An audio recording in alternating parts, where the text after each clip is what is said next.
മോഹൻലാൽ ചിത്രം red wine ഏറെ പ്രതീക്ഷയോടെ എത്തിയെങ്കിലും ചിത്രം പൊട്ടിപ്പോകുമെന്ന് തനിക്ക് അറിയാമായിരുന്നുവെന്നാണ് ചിത്രത്തിന്റെ നിർമ്മാതാവ് പറയുന്നത്.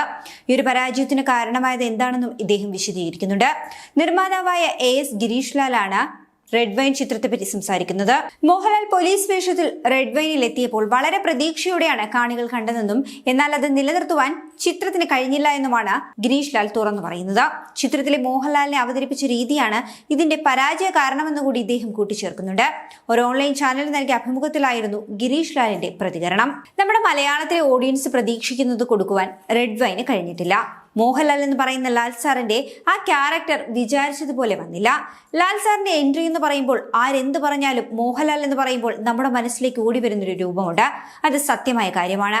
ആ ഒരു ക്യാരക്ടർ ശകലമൊന്ന് ഡൗൺ ആയി പോയാൽ ആളുകൾക്കത് ഇഷ്ടമാകില്ല. ഭൂമാഫിയയുടെ ഇടപെടൽ മൂലം CPMന്റെ ലോക്കൽ കമ്മിറ്റി സെക്രട്ടറി കൊല്ലപ്പെടുന്നതും അത് അന്വേഷിക്കാൻ വരികയും ചെയ്യുന്ന ഇൻവെസ്റ്റിഗേറ്റീവ് ഓഫീസറായിട്ടാണ് ചിത്രത്തിൽ മോഹൻലാൽ എത്തുന്നത്. ആ ഒരു പോലീസ് ഓഫീസറുടെ ഒരു അന്വേഷണ രീതി ഉണ്ടല്ലോ, അത് നമ്മുടെ സിനിമയിൽ കുറച്ച് ഡൗൺ ആയി എന്നുള്ളതാണ് ശരിക്കുമുള്ള പരാജയ കാരണമെന്നാണ് ഇദ്ദേഹം പറയുന്നത്.